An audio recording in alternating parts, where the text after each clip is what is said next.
Hi good morning ഉറവുകളെ എല്ലാവർക്കും കാலை வணக்கம். இன்னும் நம்மளோட பிரேக்ஃபாஸ்ட் வேணும் புட்டாக்கும்.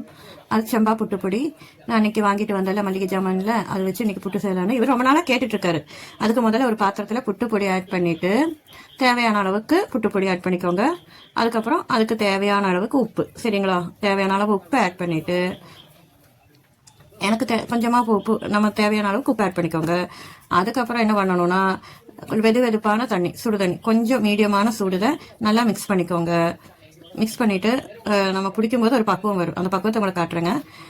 நான் இப்படி தான் பண்ணுவேன். ஒவ்வொரு நீங்களும் எப்படி பண்ணுவீங்க புட்டுன்னு சொல்லுங்க. நல்லா பிசையணும். நல்லா பிசைஞ்சிட்டு அந்த கட்டை இல்லாமல் பிசையணும், சரிங்களா? நம்ம கட்டை இல்லாமல் பிசையும் போது அந்த புட்டு கட்டை இல்லாமல் அப்படி சாஃப்டாக வரும். அது நல்லா பிசைஞ்சு ஒரு 10 நிமிஷம் வச்சதுக்கப்புறம் தான் அந்த புட்டோட அந்த புட்டு குட்டியில் போட்டு செய்ய முடியும், சரிங்களா? பிசைஞ்சிட்டு நான் மறுபடியும் நல்லா மீடியமான சுடு தண்ணியை கொஞ்சம் ஊற்றி நல்லா பிசையணும். அந்த கட்டை இல்லாமல் பிசையணும். எங்கள் வீட்டுக்காருக்கு இந்த புட்டு ரொம்ப பிடிக்கும். புட்டும் கொண்டக்கடலையும் தான் அவருக்கு பிடிக்கும். அதனால ஆனால் இன்னைக்கு கொண்டக்கடலை செய்யலை. ஆக்சுவலாக நேற்று நான் கடலை தண்ணியில் போட மறந்துட்டேன். அதனால இன்னைக்கு பச்சை பயிர் குழம்பு வைக்கலான்னு முடிவு பண்ணிட்டேன். நாம என்ன வைக்கிறோமோ அதை தானே. அப்புறம் நல்லா பிசைஞ்சுக்கோங்க. அந்த பிசையும் போது அந்த பக்குவத்தை நான் காட்டுறேன். இப்படி உண்டை பிடிக்கும், அந்த பிடிச்சா இப்படி அந்த இதில் வரணும். இருக்கு காட்டுறேன். அந்த அப்படி பிசையும் போது நல்லா தண்ணி ஊற்றி பிசைஞ்சிட்டு இந்த பிடிக்கும்போது நல்லா உருண்டையாட்டம் வரணும். நான் பேசும்போது நிறைய மலையாள ஸ்லாங் வருதுல்ல. இந்த வீடியோவை நீங்கள் உங்கள் கமெண்ட் சொல்லுங்கள், வீடியோ ஷேர் பண்ணுங்கள். பாருங்கள், அந்த பிடிக்கும்போது அந்த புடி வரல, அதனால தான் நான் மறுபடியும் தண்ணி ஊற்றி பேசுகிறேன், ஓகேங்களா?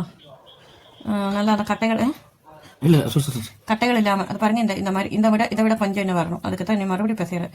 இந்த புட்டு நல்ல ஆயில் இல்லாத ஒரு ஐட்டம் வந்து சாப்பிடுவோம். இந்த புட்டுல வந்து இந்த ஆயில் ஐட்டம் எல்லாம் இல்ல, அதாவது ஸ்டீம், அதாவது ஆவியில வேக வைக்கிறது. இந்த புட்டு, இட்லி, அப்புறம் இந்த இடியாப்பம், இதெல்லாம் வந்து ஆயில் இல்லாத ஐட்டம்ஸ். இந்த மாதிரி ஐட்டம்ஸ் நம்ம வந்து காலையில பிரேக்ஃபாஸ்ட் எடுத்து உடம்புக்கு ரொம்ப நல்லது.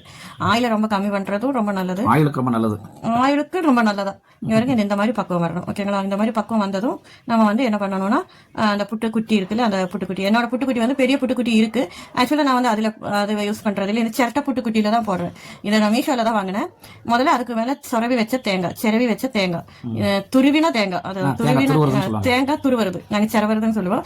துருவின தேங்காய், அந்த துருவின தேங்காய் அடியில போட்டுட்டு அப்புறம் புட்டுப்பொடி போட்டுட்டு, அது நம்ம பெரிய புட்டுக்குட்டியா இருந்தா லேயரா ஒரு இது போடுறது, அப்புறம் தேங்காய் போடுறது, அந்த மாதிரி பண்ணுங்க. இது வந்து சின்ன புட்டுக்குட்டிங்கிறதால தேங்காய் அடியில போட்டு மேல புடி போட்டுட்டு மறுபடியும் இங்க பாருங்க, உங்களுக்கு காட்டுறது புட்டு இது போட்டாச்சு. மறுபடியும் அந்த பொடி போட்டுட்டு அது மேல தேங்காய் போட்டு மூடி வச்சுட்டு குக்கர்ல வச்சா போதும். நான் குக்கர்ல ஏற்கனவே சிறுபயிறு வேக வச்சிருக்கேன். அதை பச்சை பயிறு வேக வச்சதுனால அந்த பச்சை வந்து அதுவுமே நல்ல காம்பினேஷன் தான். இதுதான் என்னோட புட்டுக்குட்டி, சிரட்டை புட்டுக்குட்டி. நல்லா அழகா இருக்கும். அது எங்களுக்கு இது ஓகே தான். ஒவ்வொருத்தரும் பெரிய புட்டுக்குட்டியில பண்ணுவாங்க. இது வரை இந்த குக்கர்ல நான் ஏற்கனவே பச்சைப்பயிறு வேக வச்சிருக்கேன். அப்போ அதை மூடி போட்டு நல்லா கொதிச்சிருக்கு. பச்சைப்பயிறு நல்லா இதாயிடுச்சு. அதனால அது மேல கொண்டு வச்சு ஒரு 10 நிமிஷம் வச்சீங்கன்னா நல்லா வெந்துடும். நல்லா சாஃப்டா வெந்து கிடைச்சிடும். அது வெந்ததுக்கு அப்புறம் உங்களுக்கு எடுத்து காட்டுறேன், சரிங்க? வெந்ததுக்கு அப்புறம் காட்டுறேன். இதுதான். அப்புறம் சுடுதண்ணி எப்போதும் பக்கத்துல வச்சுக்கோங்க. நமக்கு தேவைன்னா மறுபடியும் அந்த ட்ரை ஆயிடுச்சு நான் ஊத்திட்டு கொஞ்சம் தெளிச்சு அப்படியே பிசைஞ்சு எடுத்துக்கலாம். புட்டு ஆயிடுச்சு பாருங்க.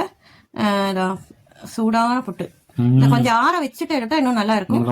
உங்களுக்கு காட்டுறதுக்காகத்தான் நான் எடுத்தேன். அதை பாருங்க, இப்படி கொட்டி தட்டால வேண்டாம், நான் தட்டினேன். அது என்ன ஒட்டிருச்சு, இதை வந்துருச்சு பாருங்க. அழகா இருக்குல்ல?